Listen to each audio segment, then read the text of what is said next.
Hello, Allison. Hello, how are you? I'm so sorry to disturb your St. Patrick's Day. Okay. I so appreciate that, but if we had known earlier, we could have. Yeah, I didn't realize it. Next year I'll look earlier. I know. It's okay. I started on Friday. I did it again on Saturday. I did it again on Sunday. Okay, good. It's so okay. You've had your fill. No. Never say that. Wait, what's your maiden name? Is your maiden name Clark? No. What's your maiden name? So my maiden name is Leshak, which is Polish, which is my dad, but my mom is Byrne from County Wicklow. Okay. Yes, so it's in there. Okay, so I am also Irish. My maiden name is Lawler. Everyone thinks I'm Swedish. And I'm like, no. Oh, yeah. Just because I have. Just because you got married. Just because I pay for blonde hair and I'm married to a Swede does not make me Swedish. That's so funny. Yeah, I wasn't sad to marry into a Clark. Because now when I go to Ireland, people make assumptions that I want them to make. Right, exactly. Polish, I've got the Polish Ukrainian. Yeah, that's what mine is too. Yep. You're Polish. Recording in progress. One grandmother. Okay. She actually came over from, Yeah, my grandfather came over from Ireland. One of my grandfathers. But everybody else in my family eventually came over from Ireland. Right. We're like 99%. Okay, so it is 7:00, so I think we can open the meeting. Happy St. Patrick's Day. And has everyone had a chance to go through the minutes? Were there any changes? I'd be happy to make a motion to approve the minutes as presented. Okay, do we have a second? I'll second. Okay, all in favor say aye. Aye. Okay, minutes approved. So next on the list, we have to elect our chair and vice chair. So we're open for nominations. For chair. Shh. I'll second that. Second. All right, all in favor say aye. Aye. How about a vice chair? I'd like to nominate Henry. Do we have a second? Why change what's working? Let's go for a second. All in favor say aye. Aye. Aye. Okay, that is done. Public comment, can we see, is there somebody else on there? Said there were like 2 people. Bo's on and then Jeanette. Oh, okay. Well, we know Bo has no public comment, so. He's not allowed to. What's wrong with Swedish? I heard before. He's awake. Okay, so that being said, first on the agenda. I just wanted one comment. I saw some folks were on WhatsApp and stuff, and they were mentioning tonight's meeting to hop on, but then they realized it was also St. Patrick's Day. well, then there was also the question of, I guess the board packet, just the agenda was up on the website. Oh, So okay. just for the future, because I think it is helpful to have Yeah, but we have some contracts in there, and the contract stuff. we can, what it goes out. what we do with the school districts anyway is we have All that stuff. a public package and a board package. Yeah. Okay. So just, leave things out. Okay. Yeah, so I think, our criteria should be if there are any contracts per se, we can eliminate those. Okay. And then, I think personnel. personnel or anything. So just use your judgment, Rob, I think. Okay. Okay, so that being said, we are going to move on to the housing discussion. And, Rob's done a little thing here about our meetings and our upcoming meetings. And I also wanted us as a board just to be able to sit here and talk about, the last meeting and the input that we heard from people about units. And not just unit counts, but types of units. So let's read through this and see. Yeah, so I think what we were talking about is like the kinds of meetings coming up. So we will have, we were thinking about doing one that was just on finance, not just on CHIP. Who else sat in on that CHIP seminar? Allison, you did. You did. Ended up having a meeting, got booked over top of it. I was there as well. Yeah. Yeah. And I know Jim and I had a meeting with Brian Pine just to sort of have him, because he knows a lot more about CHIP. So we had some questions for him just on things that were in the seminar, which was useful. But we thought if we're going to do something on the various ways that you can finance it, because CHIP is not the end all and be all. There are other, it comes with strings and timing, and so we thought if we had a meeting where we're talking about housing trusts and local option taxes and things like that, it would be useful just so everyone can sort of understand all the different pieces that go into it.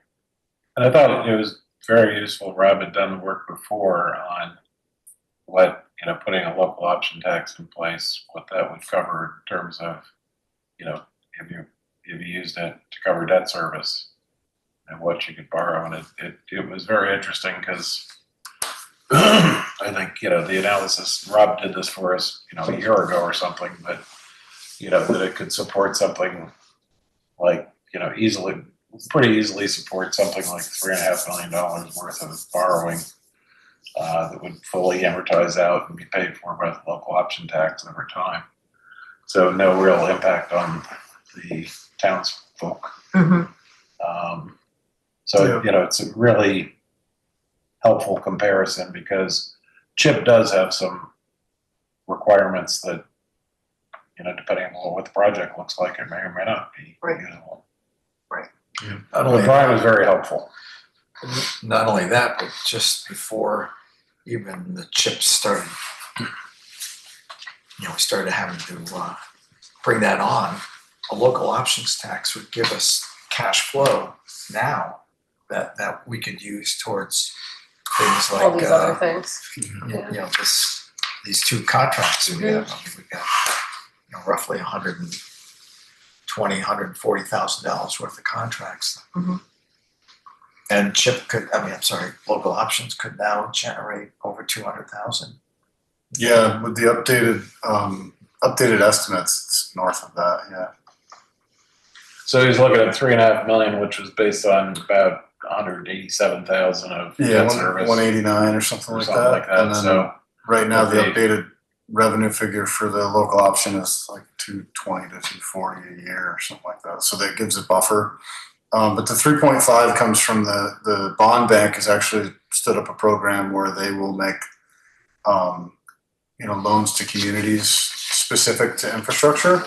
20 years, 30 years. The 3.5 is the cap on that, and then I think the 30-year note is like 3.5%, and the 20-year note is like 2.75. So it's so they're trying to get the capital there so that it can be leveraged. So it becomes I think part of the discussion too for the financing piece is that the CHIP stuff is a little bit new, but when you do at least some of the forecasting that I've been part of, it certainly looks like it's going to be a piece to the puzzle, but not all of the pieces to the puzzle.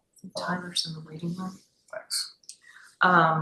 The other thing was you had sent us all that thing about the congressional spending. Yep. Which is another alternative, something that could come into play, particularly for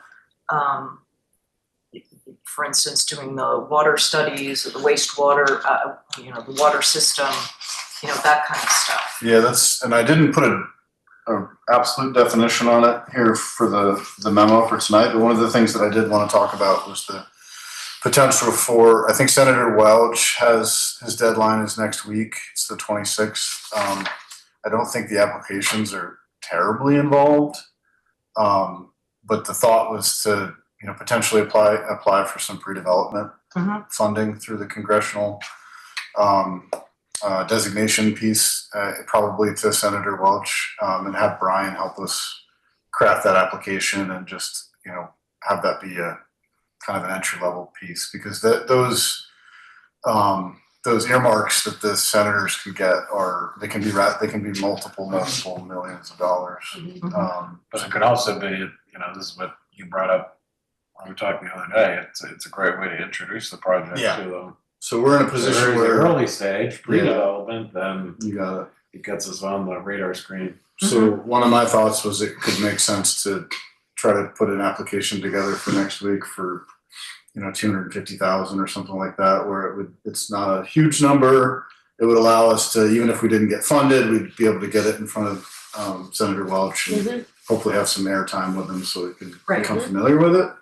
If it did get funding, great, then it would help to kind of backfill some of the work.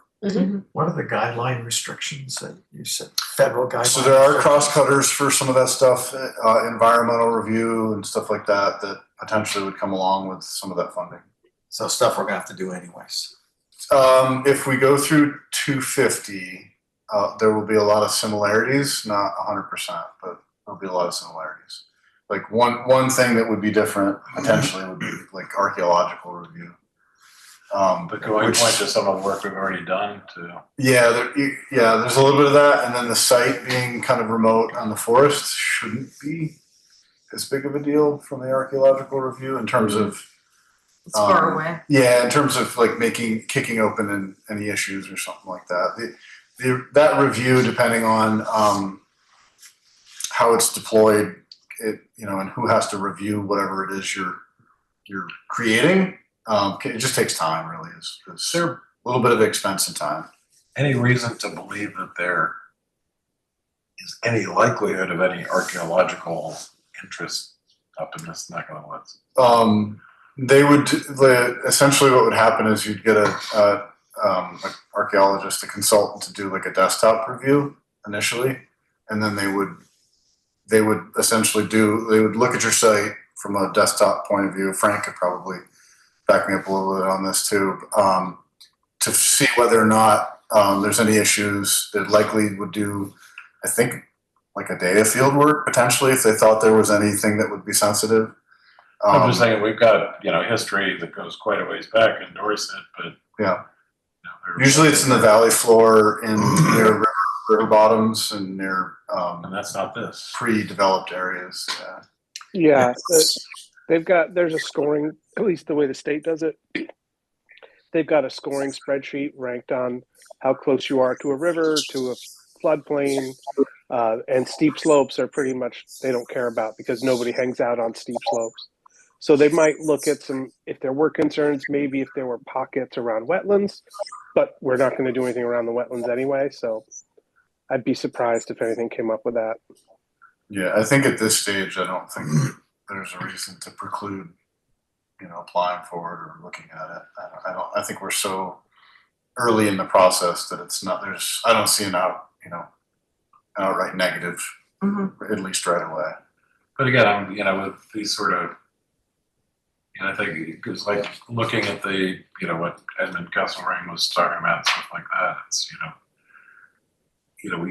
we've had some townspeople saying, well, you're spending money on this, but it's actually, these are, if something someday is potentially going to happen, then I think this is really good investment of funds and putting us in a position to make something happen or might not otherwise. So I think, doing some of these investments, like, getting some of those things out of the way. Well, and getting funding from a program that's specifically for this purpose that we wouldn't have otherwise gotten. Yeah. And we can say we are not spending our general funds on this. We are specifically getting other funds designated for this. All of the stuff that you've already, a lot of the environmental work that you've already done is probably reimbursable under CHIP as well. So if CHIP does get deployed at some level, at some point in this process, there's probably some of the VHB and the E&K work that we've already done that's probably eligible for reimbursement. How does it work with the congressional spending? Like, let's just say we got a little this year, we didn't get anything, but then next year, if we go through the Edmund Kesselring proposal so that we actually know what the water and what the capacity is, and come up with a design for at least what the water system would look like, do you think that spending can backfill what we've already spent on engineers, or is it looking forward? I was referring to CHIP itself. Right. No, I was meaning more like with the, if we came up with Like, let's just say we had a price on a water It's system. not Would it uncommon. include things that came for the Yeah, development? some of the pre-development usually is eligible. So like for instance, with some of the water system work that's been done in the village, some of those grants have made some of that stuff that we did before we even got the grant or had the agreement. Some of the design and early engineering work was deemed eligible. Mhm. So that when Yeah, that's what I was it thinking, yeah. gets folded into the debt essentially. Like you get paid back and it gets folded into the Right. debt and it gets paid back over time. Right. Versus, the little systems laying out a chunk of money for design, which can get into can get into hundreds of thousands of dollars. But for some of this stuff, we've already used, we've used ARPA money. ARPA money, yeah.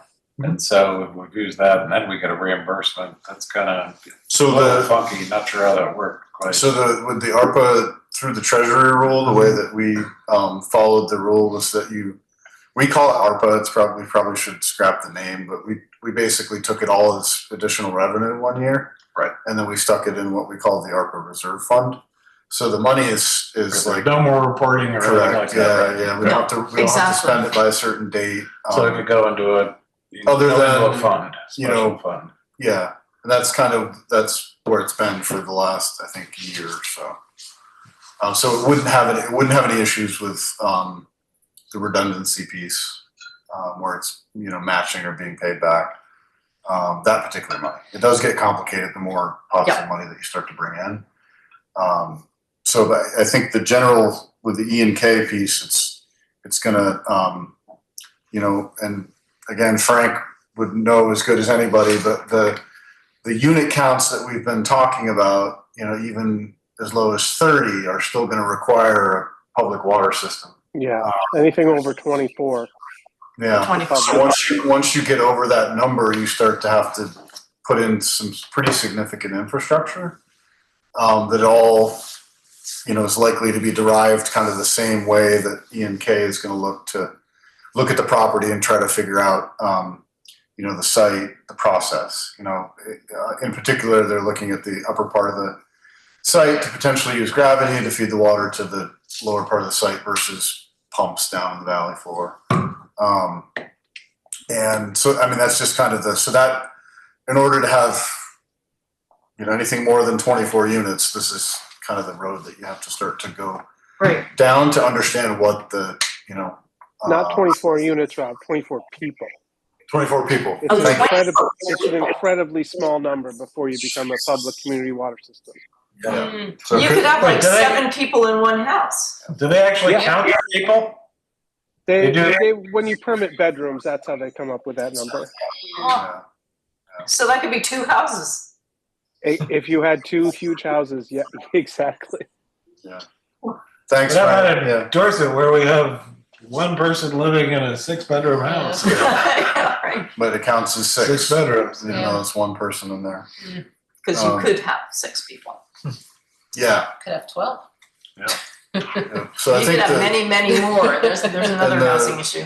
the water as it's laid out in the Inman, proposal. That you're going to know when you get to the way that process works is it's there's a permit that we have to apply for to be able to do it, and then there's a process that Inman and Heindel would go through to basically get you the source, the quality capacity review, and then be prepared for like a source permit kind of at the end of it. And then also included in that is, they had an estimate in the proposal of another, 10 to 20K roughly to do what's called a preliminary engineering report, which would then lay out, okay, here's what, here's how many feet of pipe, here's where it might go, and here's kind of a general estimate of like what it all might cost. And that's the big, that's what everybody's thinking about is what is this going to cost? Now, Rob, one of the things you said in here, which I think makes perfect sense, but I don't understand it all, is, the permitted wells would serve as a community resources regardless of how the. Yep. So just trying to understand So if you were what it would do for us. say if, once it's permitted, the permit's good for a year. You can extend it a few times. it would be an asset. So like, if it's sized a certain way and then you build less units, you'd have an overcapacity potentially. Or, if it just takes longer to bring any kind of units to fruition, you've got that asset sitting there. So regardless of kind of what. I'm thinking about how it could be, if we, if we found out, okay, everything's great up here for the water and everything, and then if we never ended up doing housing, could it be an asset for the town in some way? You would just have to get pipe from it to something. Right. So, but it's, that's where I'm thinking if we have water up here, then it's a long ways from, our existing water system and all that. No, but you have two other public water systems in J.K. Adams and the campground right next door that they both have their own permits, and they both have like operational costs, as well as they have they have to have somebody manage that system and speak for it. Okay. And kind of, they have a permit. They basically have to have water system operators, right, Frank? Right. Yep. Both of those. So you could somehow tie that together. So into if you started to have the source with capacity with infrastructure right next door to other things, it's likely, there's the potential for interconnectivity. And that's kind of segregating out like the village itself. Like there could be potential for synergy just around here that would make the system more economical to run and all this sort of stuff. Just thinking of from the perspective of when we decided to spend the money, which, I think, one of the ways, when Megan started off, it was like, what's our take from meetings? And I think, my take is, there's a real difference of opinion, but there's a significant number of people who think that something makes sense. Yeah. And if that's the case, then, it seems like a good investment. But, the way it could go wrong is if we put money in and then it's sunk money because nothing ever does happen. But, And I'd like to get the answer to that sooner than later, because if we're planning on unit counts and we find out we've only got water for 10 units, then it doesn't make sense to spend a bunch of money on a 50-unit development. Right. We're just So, spinning. we're planning for that. Yeah. But that's again where I think, because I'm looking, we're talking about $100,000 to $140,000, and I'm thinking like, that's really a good investment. Yeah. And I know that some people will be, people have been saying we spent tons of money so far, which we haven't spent tons of money. But, at that would be one of our more significant expenditures to date. Correct. Our most significant expenditure to date. I think it makes sense from the perspective of, giving us options. But I'm sure other people would have different opinions. I just try to make sure we understand if there are advantages, irrespective of what happens. Yeah, and like Frank said, this is, until you have this information, you can't really, you're kind of just, you're throwing unit counts out that we don't really know whether or not they're. And if we had this information and knew whether or not they're viable. But also you're talking about, suddenly that people say, well, you put it out to all these people, not many responded. Well, if you've already got the water figured out and stuff and you've started Correct. You've got a lot more interested people all of a sudden.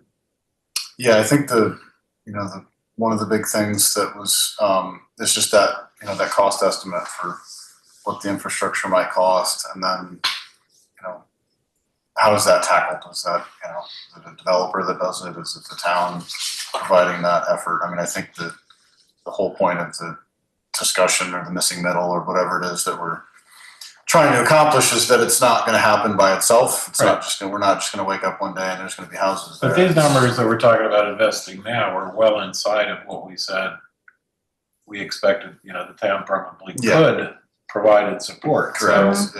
So it's we're talking about an additional $140,000, try to get some of it paid by other people and stuff like that. It's like I think we've always been thinking that, you know, to support a project actually happening, we might have to do, you know, we're talking about local option tax and raising, you know, several $1 million and stuff. Yep. So, you know, talking about $100,000 to $140,000 sounds like Right, it's, a yeah, really smart expenditure. I to agree, me. particularly if there are grants that might fit Yeah. this or the other financing that might come back. I think it's a reasonable amount that would give us so much information so that it would actually inform everything we're doing. Mhm. I mean, obviously, they did an initial proposal where they were estimating what it might be, but until you actually, you know, Do the work. drill for that and Yeah. do those tests, you won't know. And honestly, we do have the money in the, ARPA. no longer ARPA fund, pretty much, Right, you know, could let's be call it the covered. reserve fund or whatever. the reserve. And the hope is The that double either, super secrets reserve fund. either through grants or through other mechanisms that stuff, you know, a lot of that pre-development could be, a lot of the pre-development money could be potentially paid back Mhm. to the town. That's, you know, part of the project.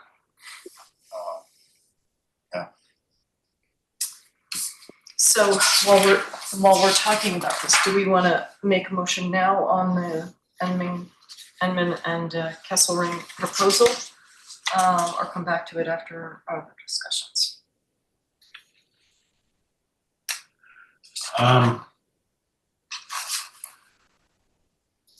Again, I think it makes all the sense in the world. I'm just, Make a motion.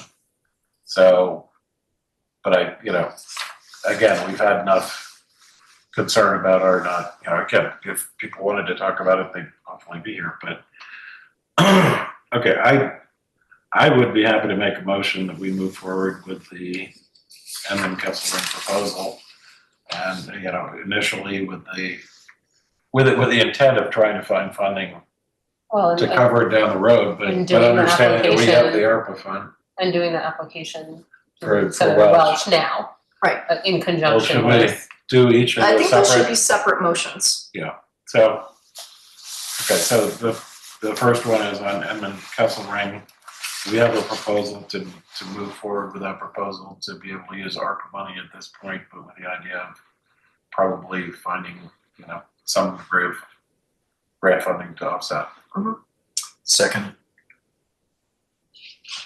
And you know, I would just add in discussion before we vote on it is that the idea here is that it will, all of the things we're doing are going to help us as we try to determine what the appropriate size and scale of a project is. And if we don't have this data, it doesn't matter, as Frank said, whatever number we pop up is not going Okay, to. food should be warm.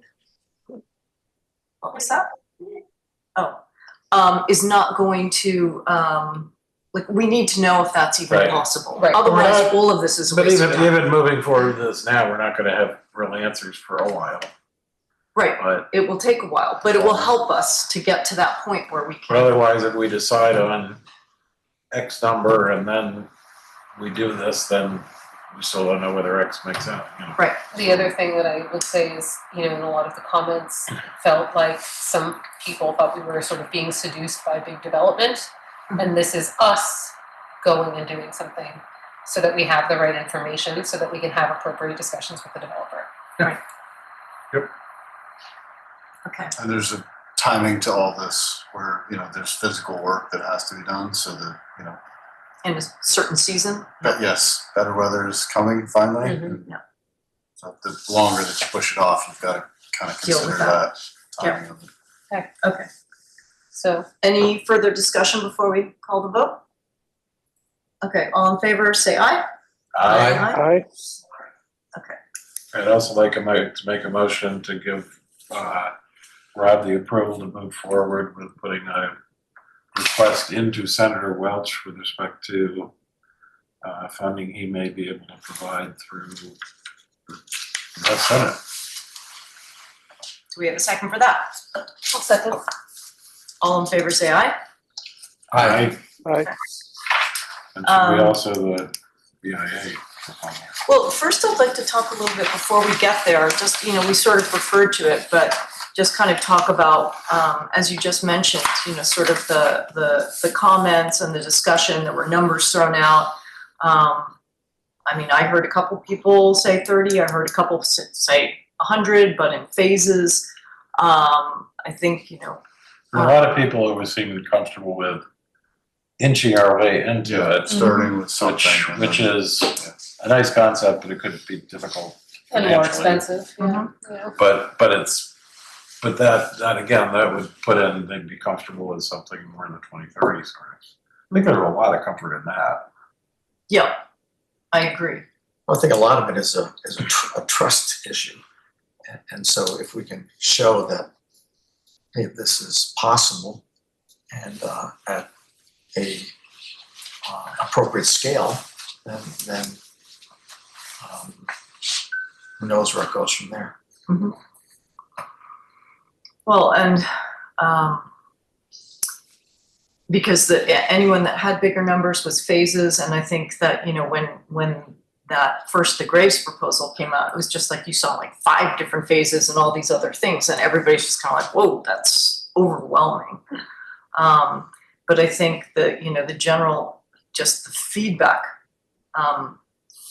that we are hearing is that all at once is too much. But something smaller, and, you know, trying to see, is this going to work? You know, if it's whatever, if it's 30, 45, something like that, something that's, you can get your head around. Because, you know, it could be that a second phase happens when we're all off the select board, you know, 10, 15 years from now. You know, it could be that kind of thing. We're just, But it's also, I think we need to keep in mind, and Megan and I were talking with Brian the other day, you know, different ideas, different types of housing. You know, if you wanted to just do, you know, 20 or 30 units of you know, relatively, you know, affordable with small A or whatever it is, housing. It's hard to let's make call those it like things starter happen. homes or missing middle. Yeah, it's hard to make a project like that, you know, hit the price points. But then, you know, if you expand it to include market rate housing as well, then, you know, Condos, yeah. then it can start to become a you know, viable project for somebody to do. So, you know, it's even like when we talk about 20 and 30, I think, you know, in my mind, I've always had it that this could be essentially 2 separate little developments. You know, one could be market rate, one could be more affordable, you know, the starter house stuff. Yeah. And I think we need to be open to the fact that, you know, 20 or 30 doesn't mean 20 or 30 of just one kind of housing. Well, the other thing I noticed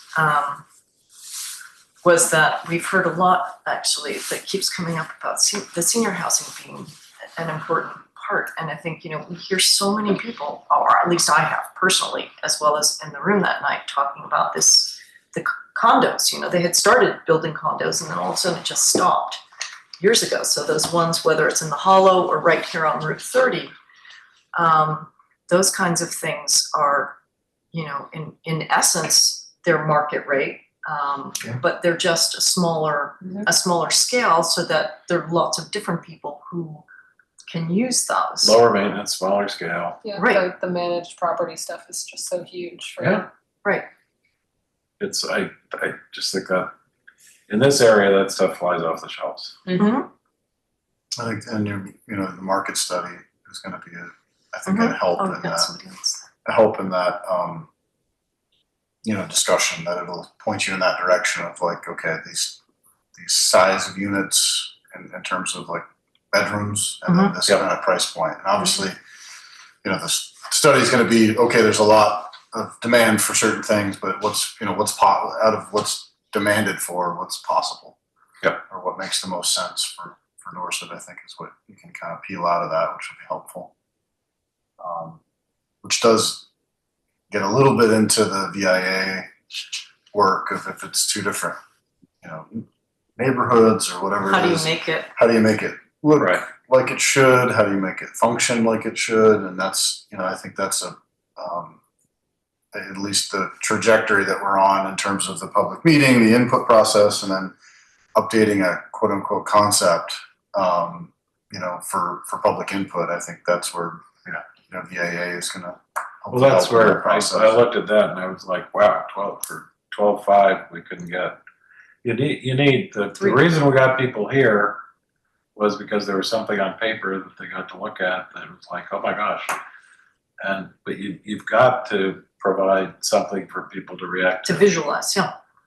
I like the kind of 3 different views. Yeah. I think that would be really helpful to facilitate conversation. Yep, I agree. And a lot of the comments that you also hear are people saying it's got to be the character of Dorset. It's got to fit in. It's got to enhance the character, not be something that's just like, oh, it's one of those developments. Because that's. And I took a lot of comfort from the. I looked at VIA and it's the Bill McClay group that guy who designed this building. They bought him out, but yeah, it's. So, but it's at least within the organization. There's probably easy knowledge of what is Dorset. Mm-hmm. Yes. Well, and if you look through their portfolio, so when you go on their website, they've got both VIA and then they have a separate link for McClay where they just kind of incorporate all his stuff, and they do really nice work. But again, it's like you've got to have it's so hard to get your mind around this, and it's so complicated, and that's why also kind of maybe making it smaller and maybe not so complicated with every different kind of housing might make sense. But if people can't visualize it, they don't know, because you could say, okay, it's only going to be 30 units or it's going to be 40 units, and they still don't know what is that going to look like, and what's it going to look like up here, and how will that affect the character of the town. And I think if you have someone who is really good at conceptualizing, and then if we have something like that, it makes it, and if we can get consensus around it, then it makes it easier to then go out and say, okay, now, how do we try and get this done? Yeah, it's like somewhere, Rob mentioned Castleton, so I went and looked at that Castleton project. Mm-hmm. One big building for 99 units. Yes. Well, and there's a lot to unpack there. I mean, the neighbors, so in Castleton, the town had partnered with Zach Hale from Bennington. The town owned, it's like a 10-acre parcel at the end of a dead-end road. And they partnered to create what you saw there, and they permitted it. The neighbors appealed the permits. The town and the developer prevailed in the permit appeals. And it wasn't until they got to the kind of final step, which is they're going to divest of the property. I think the select board in Castleton was of the mindset that they will, they'll sign off on it and they'll divest, and they'll put the notice in the paper and we'll all kind of move on. Well, the neighbors that lost the appeal got motivated to kind of capture the petitioning process. And then we're able to kind of drive the narrative from there on out, I think, and ultimately it failed. In the newspaper this week, their select board's talking about changing the zone over there to something commercial, and I don't know what that. I don't know if that's just a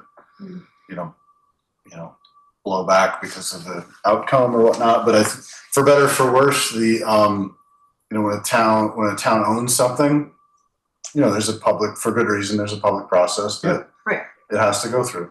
And I think well, it is a good check, But that's why I think it's also good to try and to get input, to try and, build consensus. There's a million people with a million different opinions, but if we can just try and listen to things and find a reasonable place, and then if people can get behind it because they look at it and they think, yeah, that makes sense to me, that looks nice, that's the right size, we can fit that into our town. The beauty of it to me, and that if you have to have a vote, then the honest truth, there will always be people who don't want this. Mm-hmm. But if you can convince enough people within the town that, gee, this makes sense, we'd support it, that's your job too. Yep.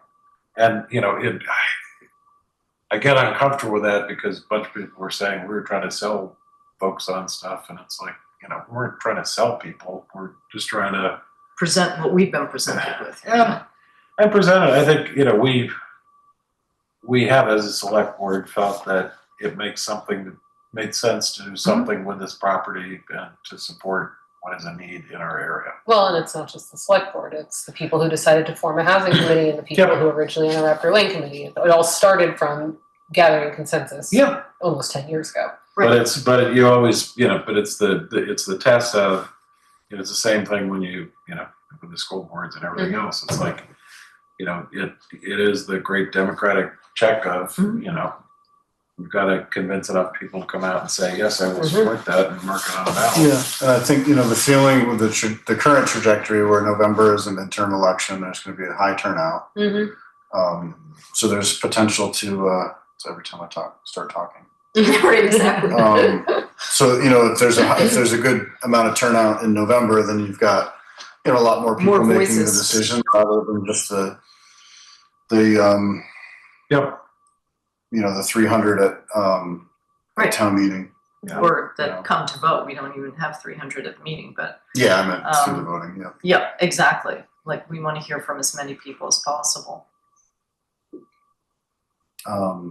Yeah, so I mean, the next two dates I think are pretty firm in terms of the 22nd and the finance kind of public presentation, and then the May 20th date, which is where Community Scale would actually come back and do a public presentation of their market study. So at the April Select Board meeting, Community Scale will be back with the board to kind of present their final version, take any kind of comments from the board, and then they would come back in May to do kind of a final public-facing presentation for the market study, where they could, you know, that whole session could be dedicated to that.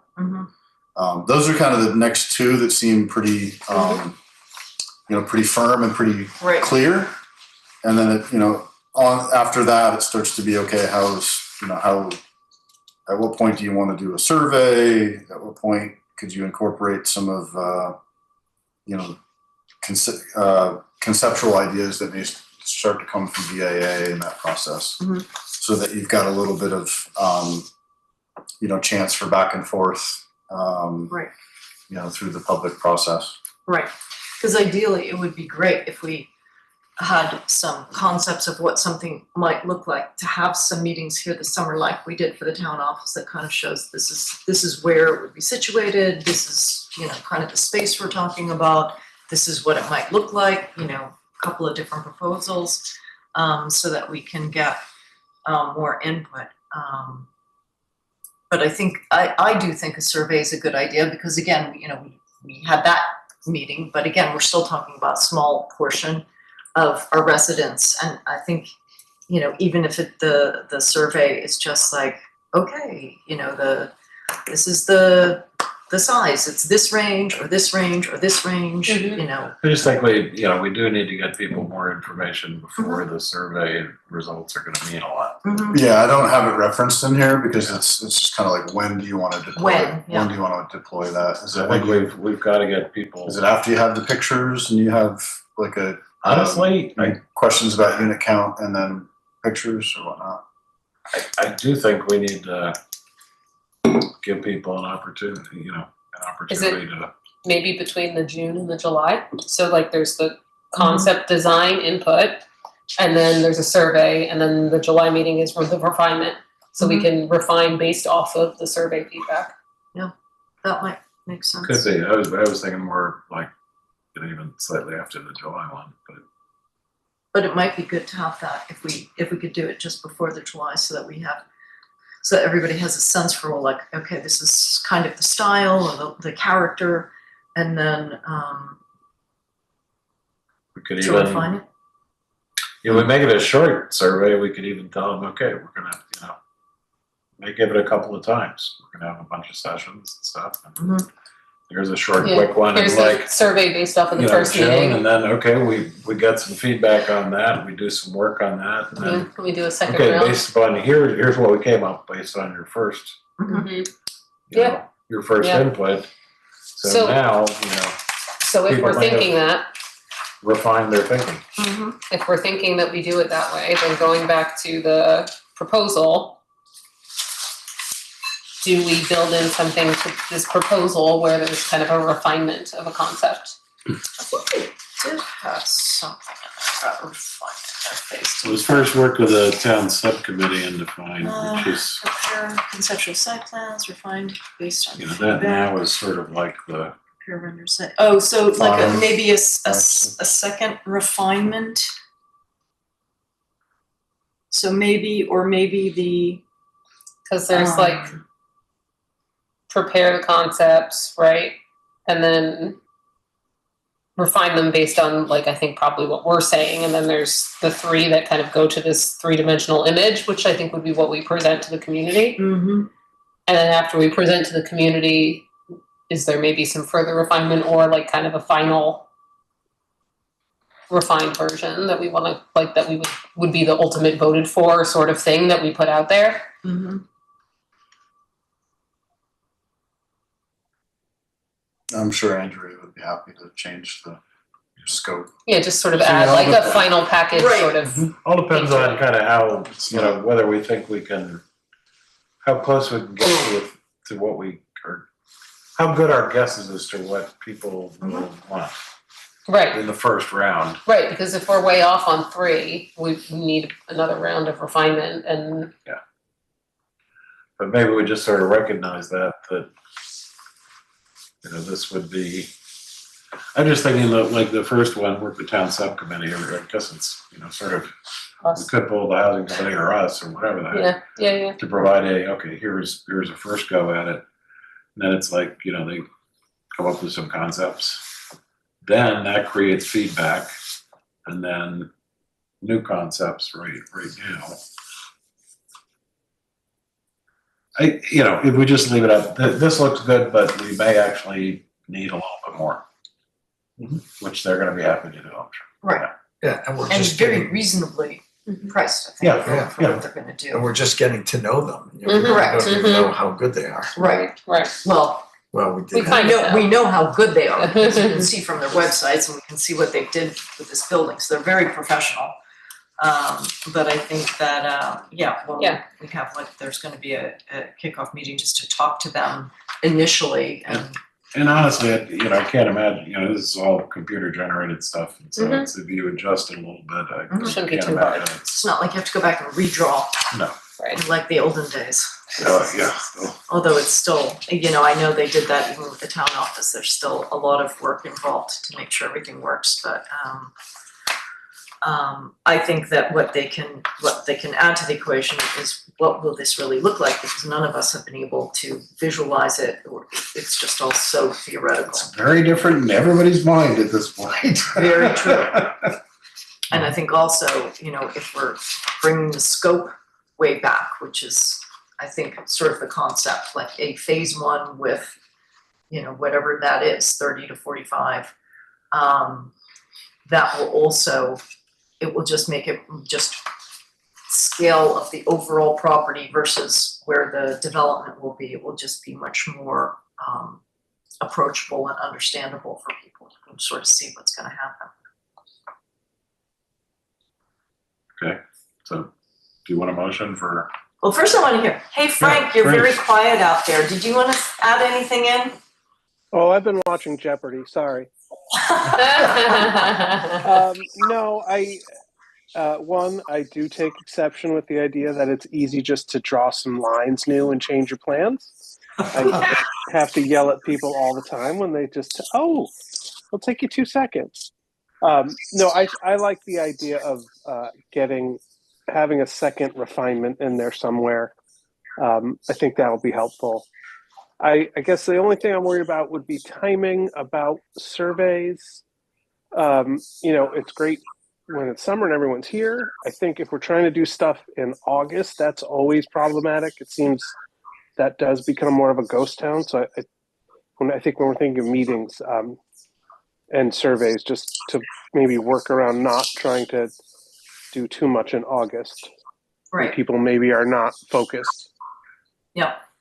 Yeah, with the lead time for a vote, you're gonna want to be pretty tightened up. have your stuff together by kind of that August, September timeframe. So whatever it is that you're going to be warning to have people vote on, you're probably going to want the language and the visuals and all that stuff by September, because that gives you, you need, I think, 45 days-ish. Time's gonna come up really fast on It will creep Yeah. up on you. So you need about 45 days in advance of that early November.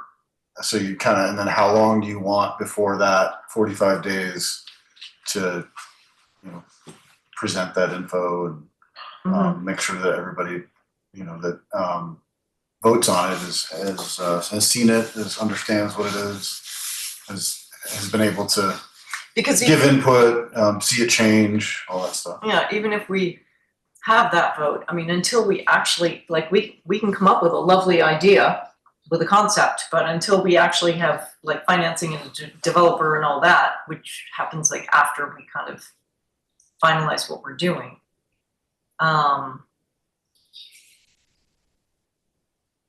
Yeah, so just depends on Yeah, what and you get into a little bit of the specifics of the language. the specifics of the language and the vote itself. May be more.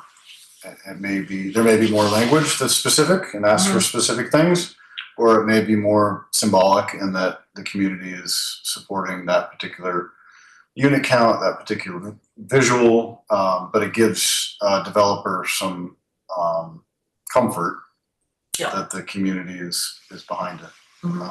Right. Versus, this, I think this, the housing push and town zoning property, I think is, that the public decision probably needs to be made somewhere before the developer comes on board, or at least the development community probably is going to wait now until that has kind of been sussed out before they look to do too much. So. Yeah, but I agree with Frank, maybe survey on the earlier side, and maybe it's just one, or we can survey out there earlier and then do that as a second, I don't know. At that point, we're starting to get some idea on the water and things like that. Yeah, it wouldn't be 100%, but you'd have a general sense of like. What did you say the length of time would be for them to find out? Oh, it's like a couple of months, right? No, 3 or 4, by the fall. by the fall. Yeah. Okay. So we would have that. In other words, if that came back and they said. Yeah, I mean, generally they'll have yield and quality stuff midway through, maybe midsummer, late summer. And those are kind of two critical. Yep. That sounds like they were saying they'd have a lot of it by November, but they'd have a decent amount by August. Yes. Yeah. And it really comes down to yield and quality are the two things that they're going to be looking for. Once you get kind of the thumbs up on those two, then you can, then the rest of it is them doing their own process that they have to do under the water supply rule to kind of prepare documents to for the permit and all that stuff. So you should have more info there that if you wanted to make the article more specific, you could do that. And I'm not sure, and that's, we have between now and 45 days before November 5th or whatever it is to kind of figure out what that looks like. Assuming that you keep going with the public input process and the development of the concept. Right.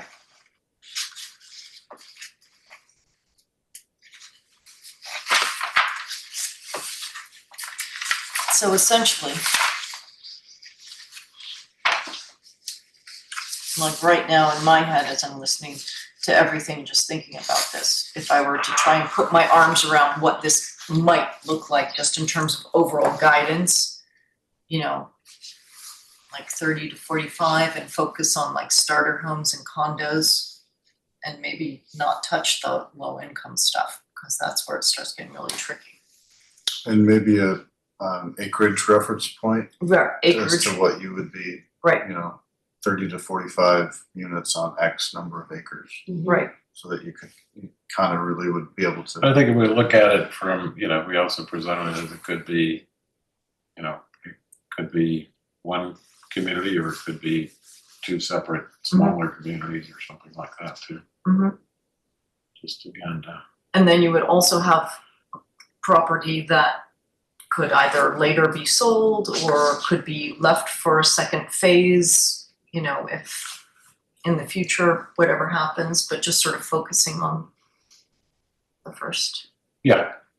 Yeah, I think, definitely, I think the whole thing should, to some extent, if it can preserve the fact that there are a couple other potentially very saleable lots out there. Mhm. Is that if somebody wanted to do housing trusts or something down the road, that could be A good way to source. generate some money.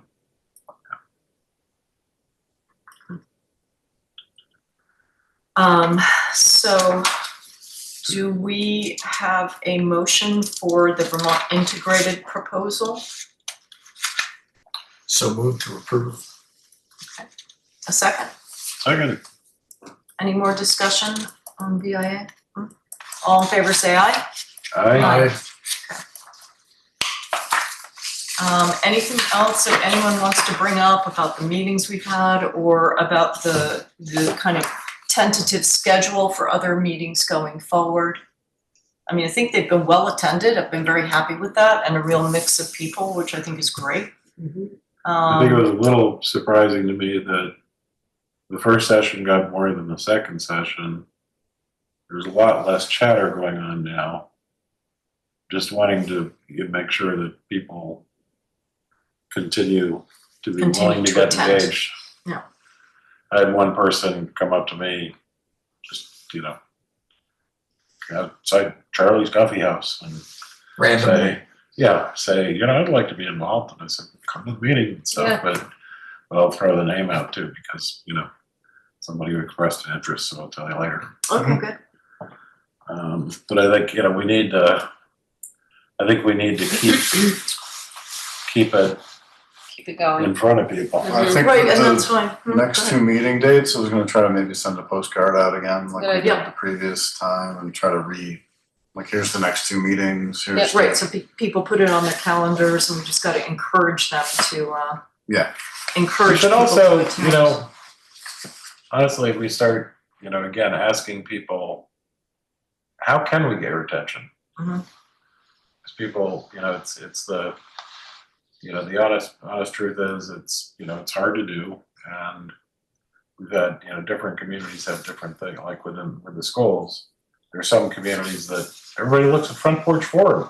Mhm. Other ones where, it's a Facebook group and, et cetera. Well, again, those only get a portion of people anyway. Yeah. But I do think that, I think that things that are visual Mhm. and people coming to see the site are very helpful Yeah. because I think that's what gets people's That- attention. that or serve Before food. that, it's just words, words, words. But if you actually see, okay, this is what it might look like, or it might look like this, then it captures their attention. And to the extent we can have those, I mean, that's part of the idea, to have that. Let's instead of waiting for a developer to come up with something, let's go out and see what we can do to show them, Yep. this is what we wanted, this is something we would be interested in, then that will It'd be hopefully great to generate get them interest. pulled in. We know that we can get a lot of people to show up if we show, oh, here's a 10-story building, then everybody will come. We show something terrible. Just kidding. This is really what we're gonna do. But we want to keep people engaged. Yeah, definitely. Megan, one thing I'd like to ask about, or we should maybe discuss, is the role of the housing committee in this whole process. Up until the RFP, the housing committee was kind of leading the way and pushing us to that point, which of course the Board of Selectmen was signing off on every step of the way. Now I feel like it's the select board that should, appropriately so, be taking more of the lead role in the of where we go from here, because, well, first of all, we're spending real money and we're starting to make important decisions, and the housing committee was always kind of advisory, Mhm. So I'm not sure where the housing committee I think it would be stands. great to have a broader group, you know, engage directly. There were a lot of people who spent a lot of time and effort on this. Well, and they care. Yeah, So why not So just it have would them be be- like voices out in the field for people to connect with and continue to sort of like kind of feedback information. Like Mhm. they're talking to someone who has seen the 3 renderings and has an opinion. They should bring that back. I wouldn't mind if we said, could we set up just a special meeting, sort of off the cuff or whatever, with all the housing committee members, Yeah. along with the select board, just to kind of kick stuff around or something. That would be an open meeting. Because, again, because I didn't take part of it in the housing board, and I Right. wasn't focused, we were getting the reports, but that's about all I did. All right. And I wouldn't mind hearing some. So originally, the housing committee was, I think, 7 people, and now we're down to 5. So there's certainly room to expand on that a little bit. But we also have 5 that really care. Yeah. So, and there's certain, particular expertise that is on that committee. One is a planning commissioner. Another is a finance guy, and another is is really into buildings and how you do buildings. So I was thinking that maybe we assign the housing committee to particular tasks that we feel that, so that the housing committee will continue to inform the board of selectmen of what we need to know, such as building costs are just a huge part of this. So maybe just looking at modular companies and how they work, and maybe Do they have a volume discount? and then look at how is a housing trust created. Somebody could do a deeper dive into what housing trusts typically look like, and I don't know. That's just one thought. I think it could be good. I just think maybe having scheduling an hour, just kind of sit down and kick stuff around and kick, ideas like that around. Because I think it's their final report. As it came out in the final report, there were a few things that just got kind of mentioned in the final report that it sounds like there was actually some time spent on considering. And so, after,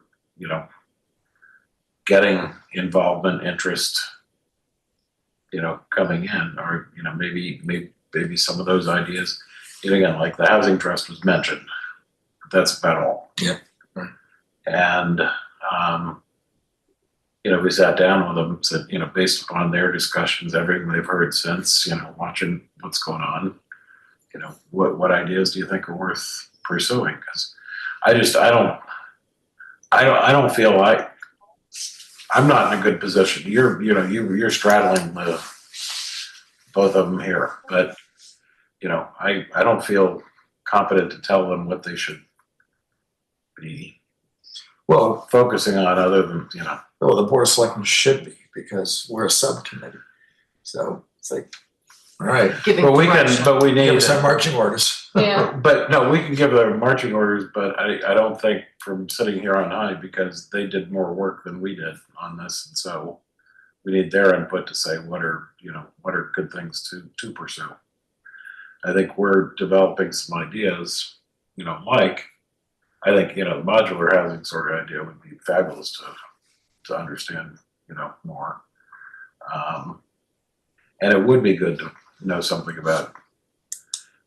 I think I know a little bit enough to be dangerous on the housing trust idea now, but Well, I think that Brian Pine is, as we're preparing for the finance meeting, and that's going to be, a lot of that stuff is going to be coming from Brian, because he has so much experience in actually how these things are working.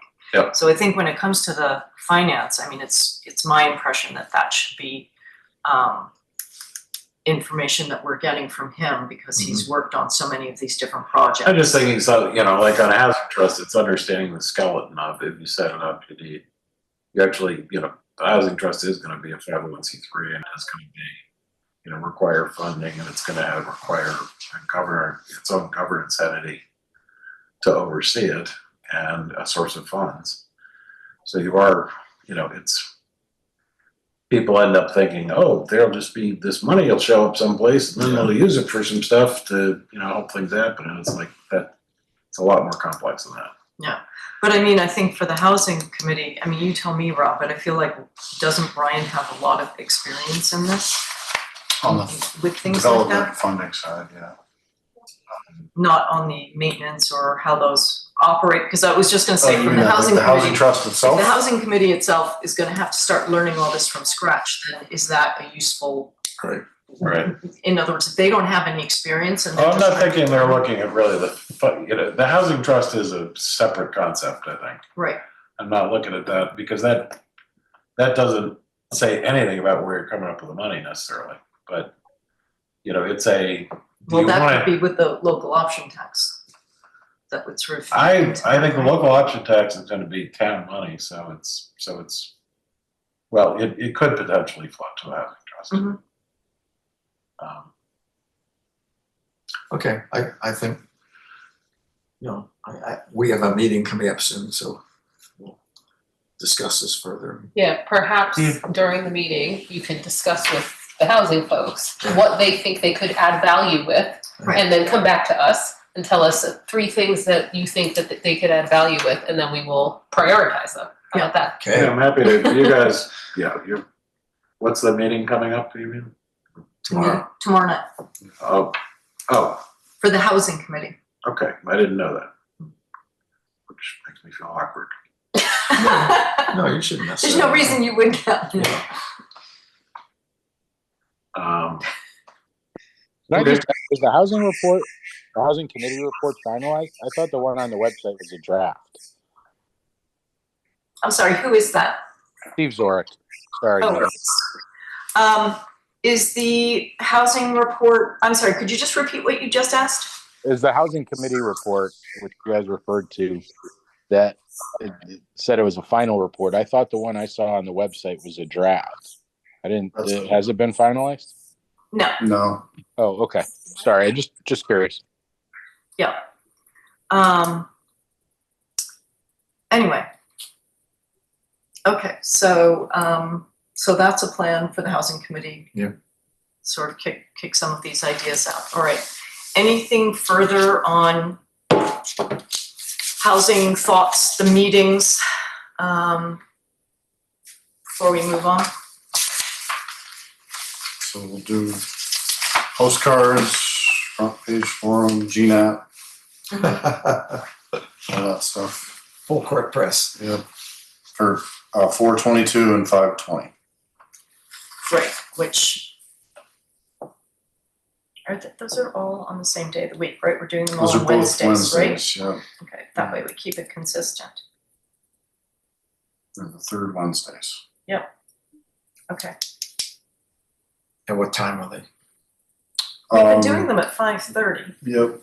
which I think Have is. done at 5:30, but Bad time for Rob and I. it's up to you guys.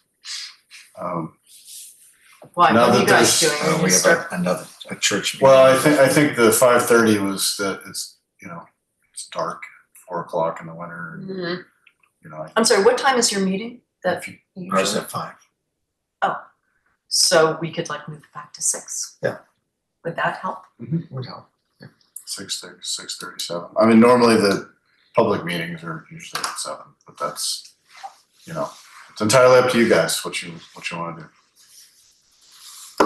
Well, I don't know. I kind of like doing slightly earlier ones because I feel like we get more people. So it could be 6 or 6:30, but Yeah, let's go 6:30. 6:30, because then if they're long, it just goes very late Mhm. into the night. I think we'll just get more people. So let's try 6:30 Okay. and we'll do postcard. And then have you spoken to Brian, by the way, about trying to work on some of these financing options? Yes. anymore? Yep. Gathering information to present on CHIP. The local options tax stuff. We have a study from a few years ago that we commissioned that we updated, and then we can also round it out with other, kind of the grants, quote unquote, but like sources of the grants and some of that other stuff. and he'll have examples of maybe not CHIP specifically, but tax increment financing that included maybe residential components, and he would have examples of that to speak to. Yep. And the last thing I'll just mention about that, because I don't think you told me this, but not someone else, is that although Welch has certain monies available, apparently the senators, if you get on their radar screen, they have much larger amounts of money. So it could be in the future, that could be also something that, as we're progressing, and that's, I think, one of the things about doing this water study that will help is that we have more hard information that will sort of make us, if that's the path that we're going down, would be a viable way. It could be that we could potentially qualify for some of that money as well. Yep. Yeah, and the context is that everybody's talking about housing at the community level, and some of the early stuff that the state is putting out there is more geared toward urban development and not rural development. And last I checked, most of Vermont is really rural. So I think that that's going to be the thing that Everything's relative. Yeah, well, I think that's going to be with some of the early state efforts, it's going to be, this is nice, but this doesn't help us. It's not This working, is nice, or this doesn't quite work for us in our situation. So, I mean, I think that's something that, from a rural community perspective, hopefully will speak to the leadership, and they'll understand that. Yep. Okay.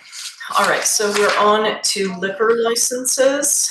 I'll make a motion to recess the select board meeting and to go into and to open the Liquor board, Liquor control. board, whatever. Okay. Do we have a second? Second. All in favor, say aye. Aye. Okay.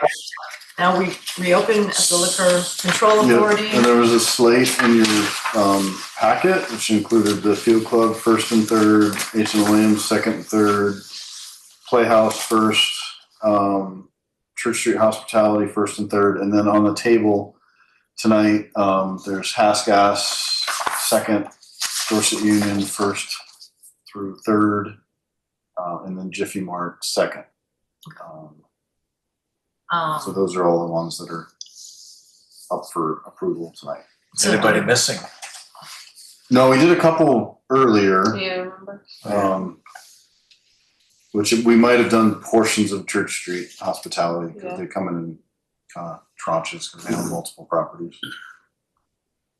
Okay. So Church Street Hospitality isn't specific to any particular address, or I believe it's Barrow's house.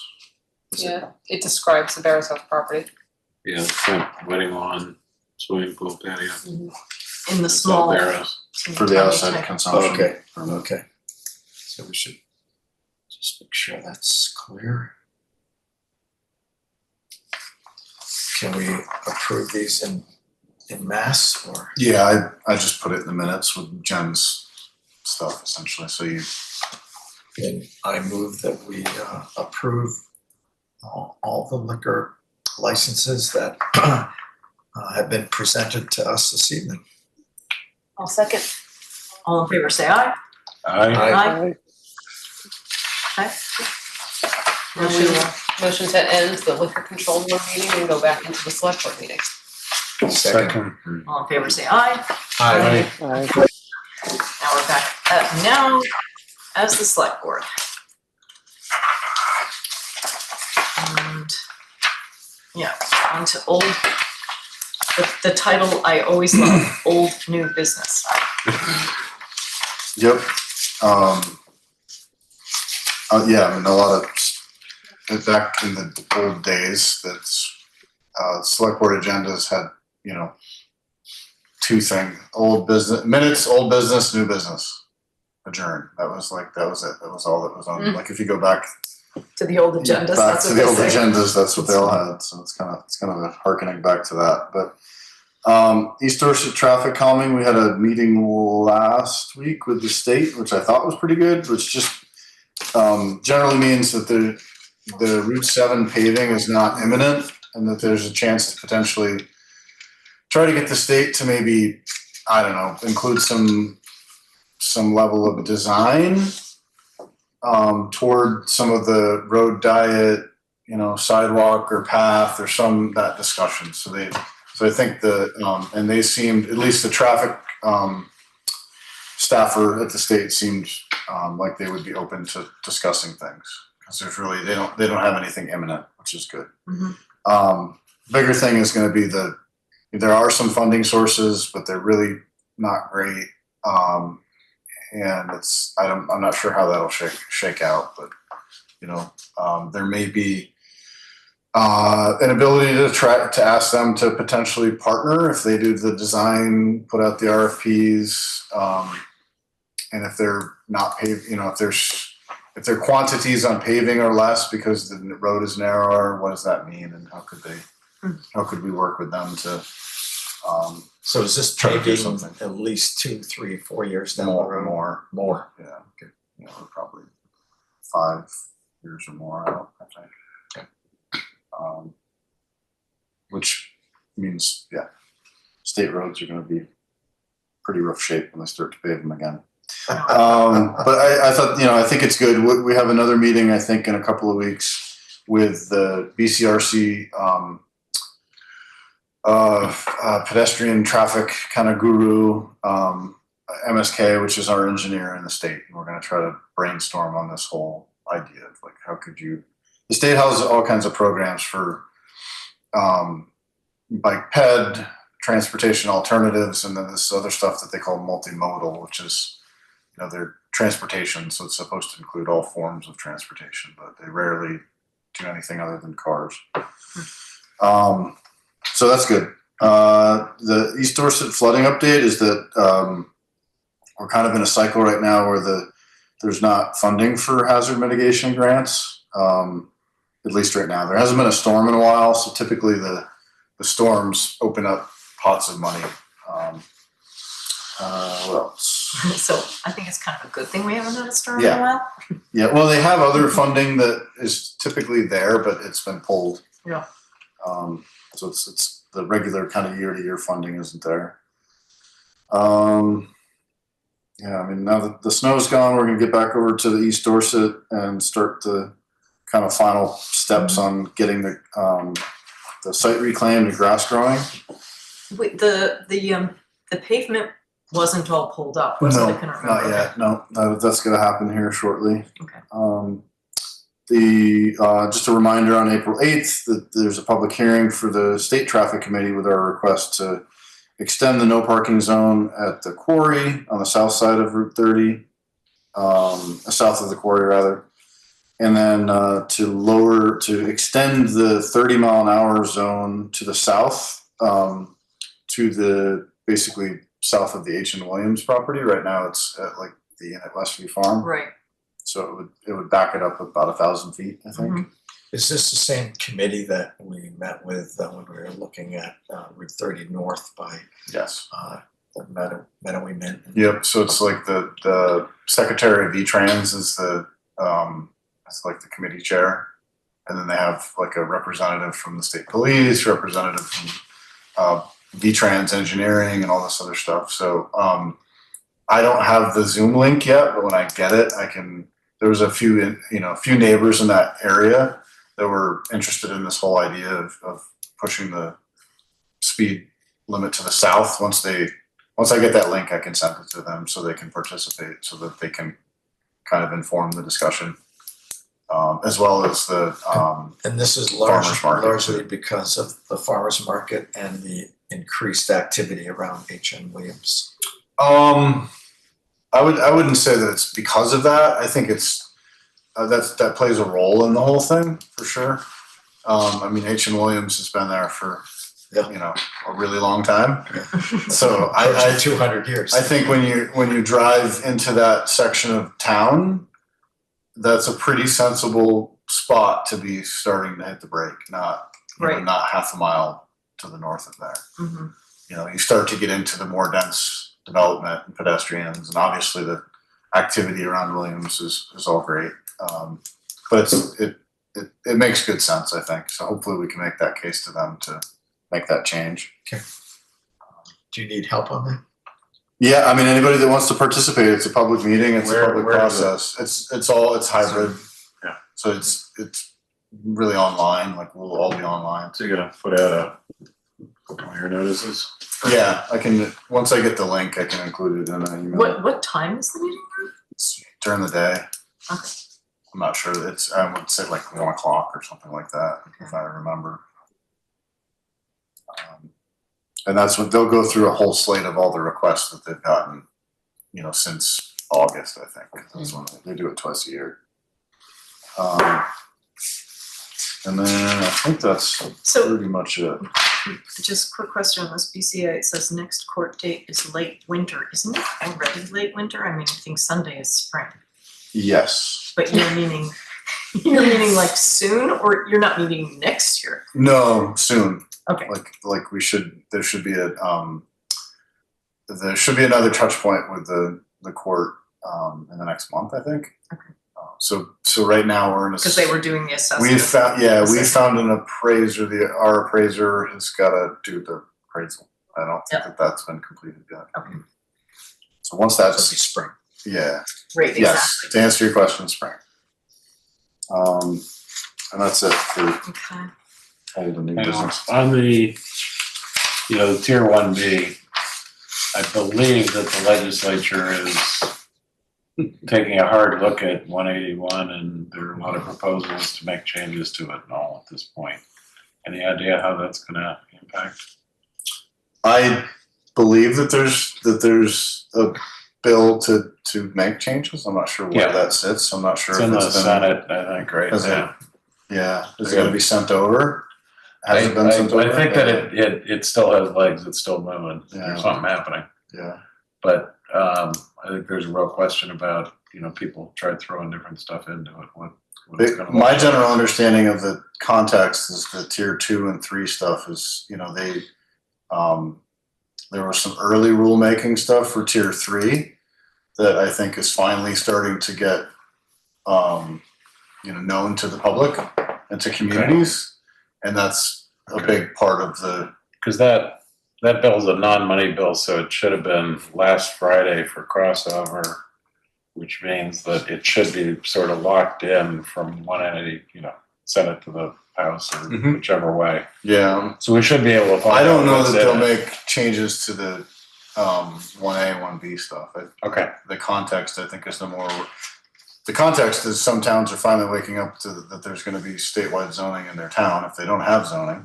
Okay. That's a big part of it. And then the kind of the tier 3 stuff hits large lot rural owners it can hit you pretty hardly if you have developable, if you have 20 acres, you want to split off 10 acres for a kid, the state's potentially going to tell you can't do that. But from you our have to go perspective, through what we were looking at doing, 250. we should just continue to move forward as we were. I think that it would make sense, maybe when the dust settles a little bit for BCRC to come back and give an update as to, okay, here's where the whole thing kind of sits right now. So I found because if they don't change the 1B stuff, the trajectory was that there was still there was going to be an open window of time which you can apply, and once that window closes, then it gets written. So you apply, and then it's written somehow either into rules or statute or something, and then the reopening of that window is not. It's unclear as to when and what that would look like. But I found all the materials that were provided on it were almost incomprehensible. So. It was the BCRC, they did a presentation and it had a lot of sort of generalizations and stuff, but it didn't get down to the brass tacks of what was going to happen and how it impacted. And then I think there was some stuff from League of Cities and Towns, but I'm not sure. I remember I tried to educate myself on it and I got really frustrated quickly. Yeah, no, I think so that if you go back to 2024 when that legislation was crafted, the concept was pro housing. The reality is that they attempted to include pro housing things in urban areas, and that's the tier 1A, tier 1B stuff. in exchange, the environmental groups got teeth into the tier 2 and 3 areas, and that's where it started to become really an expansion of Where you thought you owned this big chunk of Expansion property, of you Act don't really. an own it. expansion of Act 250 and an expansion of state duties is really what it, in exchange for a little bit of leeway in certain urban areas, the non-leeway or the additional regulation was piled onto the rural areas. And that's just now, because the rulemaking for that stuff isn't completely done yet. And I think you have things like 800-foot roads that would be jurisdictional. And there's a lot of other stuff that are, they want to regulate mountain bike trails. There's that's a just lot of crazy silliness stuff. in there that needs to get pulled out, I think. Big brother state. So, Well, they want to conserve 50% of the state's land by 2050. that's some of the context of that same bill was passed. I don't know if it's sister legislation, but it was in 2024 when all this happened. It was the conservation bill was part of the same. That's Act 59, I think, or something like that.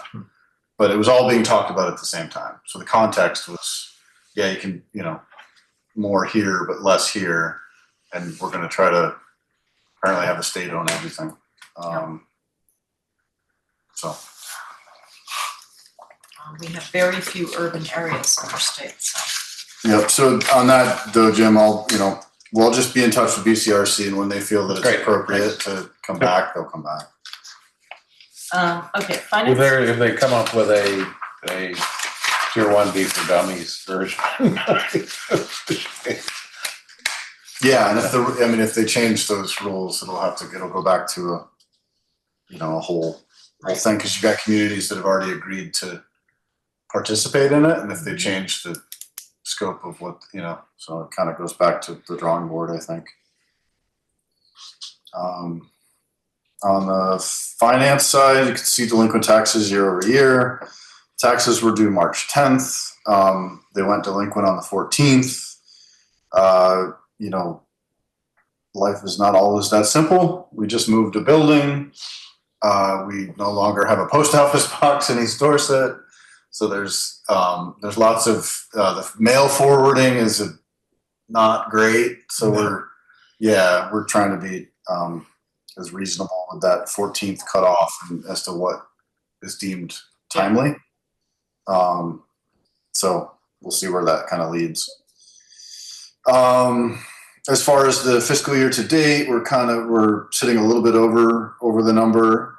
At the last meeting, Jim had pointed out some of a lot of times when there's personnel shuffle, or we had an employee that I think got divorced, came off a spouse plan and came on to us, and that was indicative that Jim pointed out in the premium line. And I think I've tried to forecast it a little bit. We're actually also going to have, I think, a bit of a change again here where somebody else is going to be dropping off, and I'm not sure how long it'll take us to reload with a new employee. So there will be some ebb and flow in that line. That's always tough to project. Yeah, there's a reality of, and healthcare's gotten so expensive that it starts to really matter.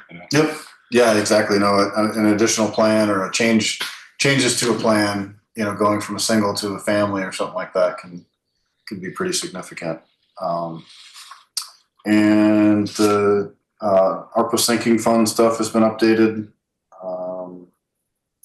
I think everything else is pretty boilerplate.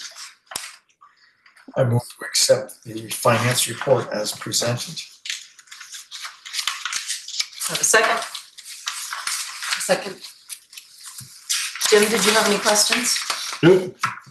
Just like to check. Okay, all in favor say aye. Who's usually difficult? You usually always have a question about the budget. Questions are good. They are good. I mean, you're really good with that. So. Rob does a nice job. Okay, town manager's report. Hopefully we're at the end of winter, which is good. We're about to start, I think, ordering a new truck, which will be here in 2 years. So that's fun. yeah, I think we'll start to let out, I think next month we'll, for your meeting, I should have pricing for paving. Mhm. Projects for this year, which is good. That's exciting. Except that they're all petroleum based. Yes, and we have yes, you are correct. And we use an escalator. We allow them to use an escalator. What happens is, if you try to trap somebody in a number, and then they can't get to you for a certain amount of time, there's components to the asphalt pricing that are super. There's Variable. There's an emulsion that they buy that gets mixed in with it that is bought short term. Mm. So the price on that can go like this. So from like week to week and month to month, if the emulsion price spikes, which is But actually, right now, even forward prices on oil are lower than current prices. Yeah, That's we call backwardation, and that's fun terms. But that's so what it's unclear what it's going to be. we've built in that. So we build that in so that they can, if things go crazy, they can escalate. And we've only ever had it happen once, where the bid price had to get increased because it did escalate. But it also the net. What I'm getting at is the net result is that we tend to get better pricing because we get they come in pretty aggressive because they've got that escalator, and it's like a little bit of a safety net for them. Mm-hmm. So that's good. Casella is going to be starting work pretty soon, I think, early. But the Strait of Hormuz is still closed. Yeah, when we're paying that I we're in can't. trouble. Yes. That we may get pricing that's very, very high, and maybe we just don't pave. Yeah, I think is the end result there. a little time lag. Yeah. The water projects in the village should start early to mid-April. It's going to start around the H and Williams area and then move toward the village. This is going to be a lot of work right around Route 30. So there's going to be lots of traffic Single flow. lane stuff, Yeah, a lot yeah. of single lane stuff. That's just kind of the reality of it. The fire district has its annual meeting in May, so there's some kind of planning and preparation that's happening around that. A lot of the other stuff we've already talked about. Yep. I think I'm happy. I think what else can I backfill into here? The other thing under other business is that we've got an access permit application Oh, that's right, on the Carter. table. And it's for a property on Danby Mountain Road. Wait, why is this coming? So why is this coming to us? I always thought this was. So when somebody wants to put in a new driveway, Mhm. the ultimate approval is with the select board. I see. So did Typically- the planning commission already okay this? No, the planning commission's got nothing to do with it. They don't? Okay. It's actually just myself and the road foreman prescribe the application. We go out and the road foreman kind of goes out and does a kind of a line of sight test, Mhm. and then makes a recommendation. Okay. So at this point, everything meets the requirements. It's all good to go, Okay. One of these and the select board then gets to approve it. Couldn't this be administrative? Yes, could be. Should it be? Probably. To be more responsive to if you look at the date of the application, yes. Typically with these, they come in right after our meeting. And then they, Sit around for 3 weeks. Yeah. Okay. It's also, we just don't add a lot of expertise to this. Correct. Okay, do we have a motion?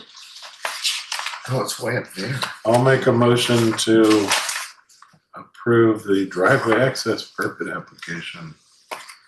Yeah, it's a perfectly straight part of the road and flat, Yeah. so sight lines are not an issue. Well, and it's in the middle of a parcel, right? Yeah. Right, where I think maybe you could be concerned if it was right next to someone else's parcel Right. or whatever, so. Yeah, it's not a I'll second that heavy motion. lift. Okay. all Is in there favor? anything else we should know about this? The process or just the? No, about, No, I mean, we have you're all hunky dory. This is one of the weirdest shaped parcels I've ever Yes. seen. I agree. That was Claude Dern. He was subdivided all that stuff and would have made that, meet the minimum acreage. Mm. Well, that's clearly just That's the giving shape. access to a back lot if Mhm. it was gonna subdivide it again. Yeah, Or, potentially, yeah. Okay, but there's nothing we really need to, you're all happy? We're all good. The permit has a spec for the intersection, of the driveway and the road and all that, so all that is prescribed. So I'm sorry, did you make a We're motion? good. I did, I seconded. And, Or I no, you the made the motion and Allison, Allison yeah, said sure. seconded? Sure. Okay, I think- all in favor, say aye. Aye. Aye. Okay, any other new business? All right. What's it take to get a local options tax? A town vote. So should we have a target for that? Like November, maybe is that November? Or That's up to you all. I think it's good to keep in our minds, but I think also we'll hear from this, the finance meeting, and then see where this project is going. And because I think, we're talking about, November, we're talking about November, we're also talking about not necessarily having a real good idea of exactly, we were saying that we get to the point where after November, we're starting to talk to developers. Mhm. So we don't necessarily, I think the local option taxes were up a lot of, there were like 20 votes on town meeting day. Mhm. More passed than didn't pass. There were And- some that didn't pass, but more passed than didn't. But it could be if we got something in November, then the, March timing might just be fine for. Yes, there's not a huge distance between November and March. Because you really, for the warning for March, that's done you're by already in January, so you're not. But I still think, I like the idea that it's not earmarked for anything in particular. It's almost like we're leaving money on the table.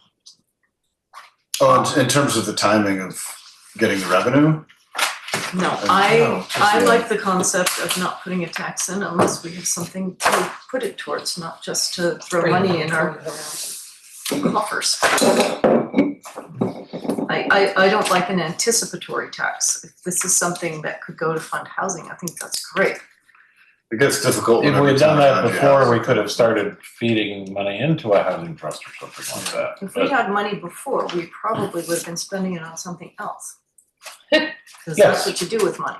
Well, I mean, the point's well taken. If it was earmarked for housing, stuff. I think Jim's comment is appropriate. Just Well, and if you remember the in our- Barlow, we got an opinion on that a while back, and you can't. You can have a policy at the board level that that's where the revenue goes. But when you vote on it, he's going to say, here's you're voting on instituting a local option tax, right, so and it's that's just money into the source town of revenue, and then because you can't tie the hands of the future select board. board if they wanted to manage that money differently. Okay. But certainly the context for the discussion can be, this is what our plan is. The plan is that this will go into this fund and then it'll. That's true, a future select board could change their mind. Mhm. And that's what, so Manchester has, basically a fund that it goes into. I think that they just pull to lower tax rates, with the local option tax money, but that, How much do they get a year? that could change You know, a lot. Close to $1 million. 2 million. 2 million? Yeah. Oh, Like my. between 1.5 and 2, I think. Wow. But they, the commercial structure there is obviously very different. Yeah, But when we all shop in Manchester, we all pay it. So, and everybody that orders anything in Amazon in Manchester pays it. The short-term rentals pay it. All that stuff. Which is now with more, and that's kind of when we get into the financing piece on that meeting on the 22nd, Brian will have something prepared to kind of like, okay, when every town around you has it, not having it, you really are kind of potentially missing out or whatnot. And there gets to be, yes, you can have long philosophical arguments about taxation and whatnot, but if you can show that you're But close There's a by, revenue it was source. like Londonderry, I think, had a vote. Yeah, they voted against it. Right. Yeah, we could do some research on who's got what near us and all that stuff. Maybe it should be part of our survey. So the only time that we've talked about it, and one of the questions that is part of the market study, one of the questions to the employers was that context of like, hey, if there was a local option tax to help support housing, would that? What do you think about that?